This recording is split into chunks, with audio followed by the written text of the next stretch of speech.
livros e da ignorância espiritual. Situada às margens do Caico, distante 30 quilômetros do mar Egeu, Pérgamo era a mais importante metrópole da Mícia, cidade antiga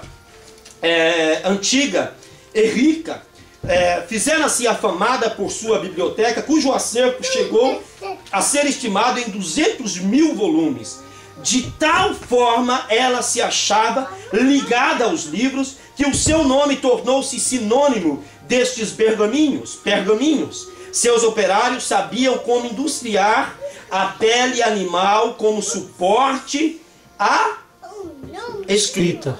Então Pérgamo tinha uma indústria riquíssima, que era transformar a pele do animal em condições para se escrever nela.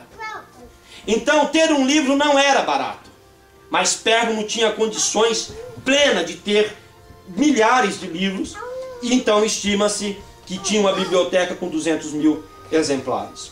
Como uma cidade tão rica em livros podia ser tão pobre quanto ao conhecimento do verdadeiro Deus? Faltava-lhe a sabedoria dos livros, Provérbio 1:7. Atenção aqui, irmãos. Como pode um país tão rico se decair tanto espiritualmente? Como pode um país em evidência hoje no mundo como o Brasil mergulhar em tão profundas heresias como está mergulhando-se? Como pode isso? Como pode os púlpitos das nossas igrejas se transformar em desfiles, ou seja, em passarelas de pregadores? Homens que não estão comprometidos com a palavra e que têm tomado estes púlpitos para ser estrela e para tentar involuntariamente tirar o brilho de Jesus. Mas deixa eu lhe falar uma coisa: Jesus nunca perde o brilho. Amém. Jesus nunca perde o brilho. Pode tentar de uma forma ou de outra, Jesus continua brilhando, porque a Bíblia diz que Ele é o sol da justiça. Jesus não depende de luz, irmãos, para brilhar como as estrelas e a lua. Jesus é a própria luz. Aleluia. Então quem depende de luz é eu e você. E há muitos que estão tirando Jesus do púlpito e assumindo Ele por conta própria. Agora, um país tão rico como este, com tantas possibilidades, por que decair espiritualmente? Porque aonde chega o luxo, aonde chega a comodidade, aonde chega condições fáceis, Cristo vai saindo. Por quê? Por que Cristo vai saindo? Porque Ele não gosta do luxo? Por que Cristo vai saindo? Porque não gosta da riqueza? Não. Cristo vai saindo porque eu e você vamos tirando Ele da nossa vida. Quantos de nós damos mais valor a 1 a 2 horas de trabalho do que a um culto na igreja? Quantos de nós temos dito não ao culto da semana porque nós não podemos deixar de descansar as nossas pernas no sofá e assistir o seriado Rei Davi, que se transformou numa novela na TV brasileira? E uma novela, um seriado que usa o nome, usa a história bíblica para pregar com pitadas, e nós estávamos conversando, eu e o irmão Marcelino. Quem conhece Bíblia assiste aquilo lá, refuta, para pregar mentira. Então nós temos feito isso. Quanto mais conforto, quanto mais dinheiro, quanto mais part-time, quanto mais trabalho, menos Jesus. E o Senhor está vendo tudo isso. A igreja em Pérgamo. Pérgamo em grego significa casado. É bem provável que a igreja de Cristo haja sido implantada em Pérgamo quando da estadia de Paulo em Éfeso, Atos 20 e 31. Apesar de a cidade ser a guardiã do trono do próprio demônio, o reino de Deus prevaleceu em seus termos. Se o trono era do diabo, o cetro, o mando, o comando estava nas mãos de Cristo. Isaías 9:6. Então aprendemos no tópico 1 que Pérgamo era uma cidade onde o mal reinava, porém o reino de Deus manifestado por intermédio da igreja, prevaleceu em seus termos. A pergunta é, nesta noite, antes que nós passamos para o segundo ponto, e já para a conclusão, a pergunta é, o que eu e você, o que nós temos feito no reino de Deus? Será que nós estamos servindo a Deus dentro das nossas condições? Porque se estamos servindo a Deus dentro das nossas condições, pode ter certeza, estamos servindo a Deus com a base herética. Estamos servindo a Deus com a base herética. Porque qual a maneira que eu devo servir a Deus? Biblicamente falando. Devo servir a Deus com a Bíblia.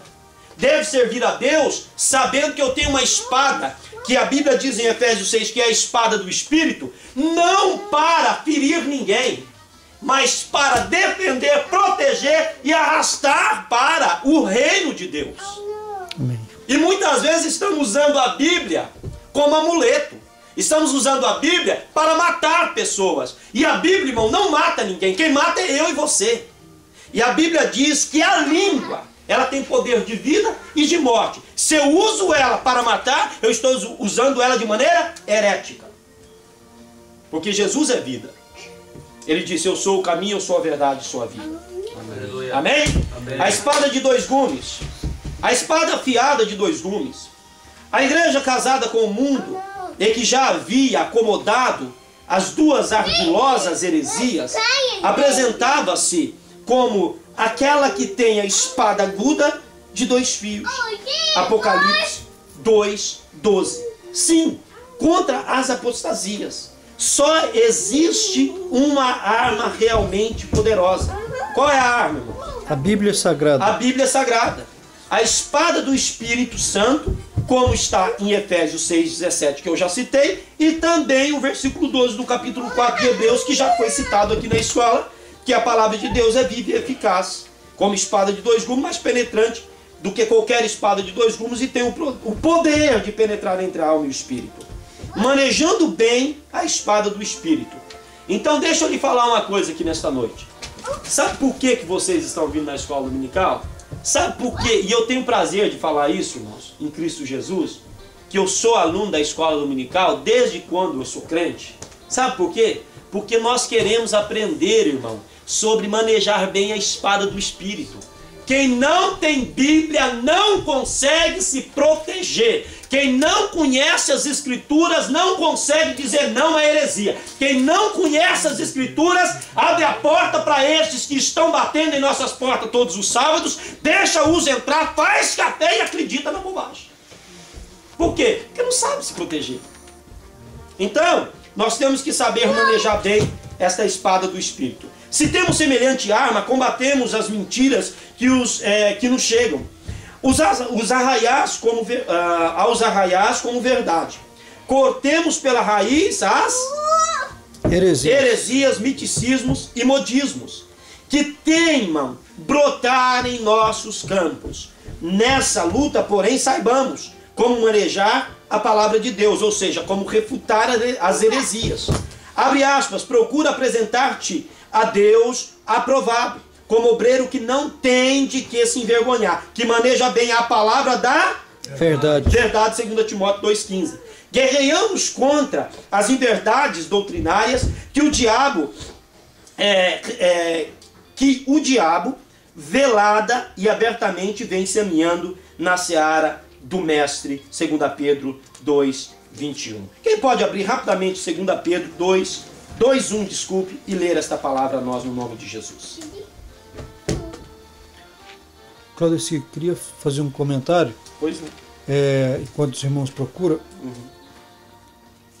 Abel e Caim, quando Abel foi lá e adorou o Senhor, entregou o cordeiro dele, e o Caim foi e entregou as verduras, os frutos. O erro de Caim, que Deus não aceitou, foi porque Caim quis fazer o culto da maneira dele. Ele quis adorar do jeito dele. E a forma que Deus tinha ensinado era entregar um cordeiro. O sangue tinha que correr. O que Caim devia fazer era ir comprar um cordeiro do Abel e fazer o sacrifício dele. Ele não quis fazer isso, quis fazer o culto da maneira dele, do jeito dele. E Deus aceitou. E Deus não aceitou. Então o que está acontecendo hoje em dia é muitos da igreja querendo fazer o culto do seu próprio jeito, não é do jeito de Deus. E Deus não recebe. Deus só recebe o culto do jeito dele. Então esse culto é refutado. Refutado. É palha, se queima e acaba. Se queima e acaba. Irmãos, a igreja não adianta temar. Eu e você não adianta nós temarmos. A igreja não é um clube social. A igreja continua sendo igreja. Amém. Quando Deus olha para a igreja, quando Jesus olha para a noiva que ele vem buscar, ele olha para uma noiva espiritual. O simples fato de eu vir na igreja e sentar no banco não me garante a salvação. Mas a minha vida com Cristo no privado, sim, me garante a salvação. O problema é que tem muita gente achando, e por vezes até nós pensamos, todos nós, que a nossa responsabilidade de estar presente no culto nos garante uma vida com Deus. Mentira. Isso aqui é uma consequência do que eu vivo no privado. Eu sirvo a Jesus porque eu o amo. E vivo em Cristo no privado. Aonde você não me enxerga, eu vivo em Cristo. E aí a minha resposta para isso é vir aos cultos. A minha resposta para isso é ter comunhão com os irmãos. A minha resposta para isso é viver em harmonia. A minha resposta para isso é não guardar rancor. A minha resposta para isso não é responder o mal com o mal. Pelo contrário, se bateu de um lado, é dar o outro. A minha resposta para isso é viver a Bíblia. E tem muita gente vivendo na igreja de maneira herética, porque o simples fato de eu acreditar que ao vir ao culto eu estou garantindo a minha salvação, eu sou um herético. Por quê? Porque eu estou imaginando que as obras têm poder de me salvar. E a Bíblia é clara. As obras salvam, Senhor? Não salva. Nós somos salvos para fazer as obras. Então, a consequência de eu ser crente é vir na igreja. Quem que vai ler a palavra? E também houve entre o povo falsos profetas, como entre vós haverá também falsos doutores, e que introduziram encobertamente heresias de perdições, e negaram o Senhor que os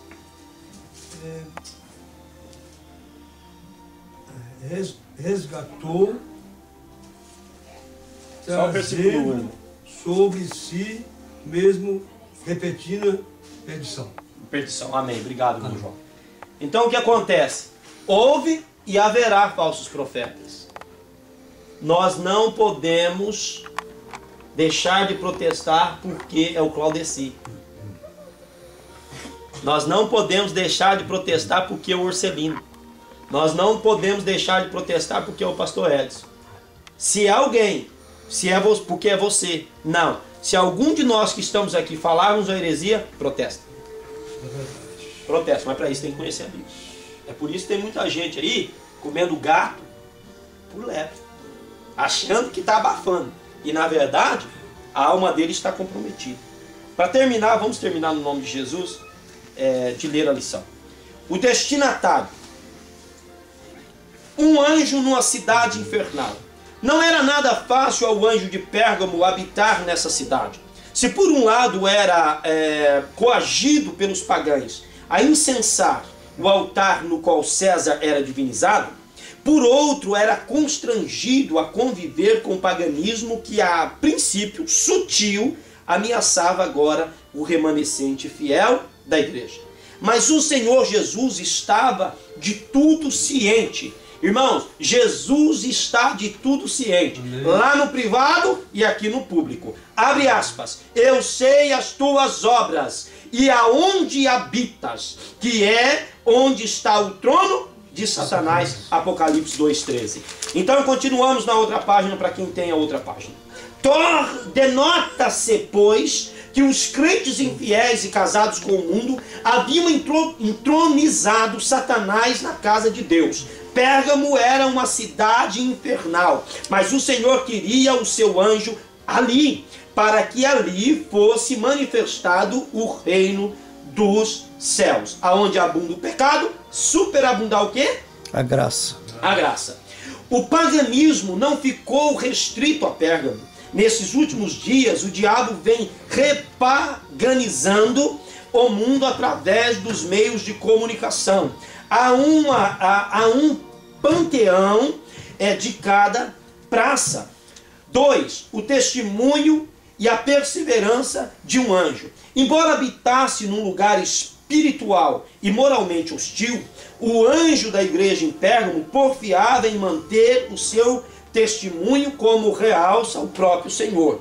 Retens o meu nome e não negaste a minha fé. Esses dias uma pessoa me perguntou assim, ó, lá na igreja que eu estou congregando é assim, assim, assim, assim. E entre os assins e assim, também, lá na igreja, todo mundo toma Santa Ceia. Lá na igreja que eu congrego, lá, no dia da Santa Ceia, o pastor pega o microfone e diz o seguinte: vamos fazer uma oração para Deus perdoar os pecados de todos nós e todos comamos e bebamos. Lá na igreja que eu congrego, os mesmos que tomam Santa Ceia estão para o lado de fora por alguns momentos na hora do culto fumando. E depois vem para dentro da igreja e está ali como se nada tivesse passado e participam da Santa Ceia. O meu esposo lá na igreja que eu congrego, ele sequer aceitou Jesus e ele ceiou no último culto. E quando cheguei em casa, disse ao meu esposo a seguinte coisa, essa pessoa me dizendo, disse em casa ao meu esposo a seguinte coisa: nunca mais toque no sagrado do Senhor. Nunca mais ponha a sua mão no pão e a sua mão no vinho e participe da Santa Ceia sem antes você ter Jesus na sua vida, descer as águas para cumprimento público e bíblico. Nunca mais você faça isso, porque você vai morrer espiritualmente, porque isso é para a sua própria destruição. Mas o pastor mandou, mas eu estou te falando, segundo a Bíblia, não faça isso mais.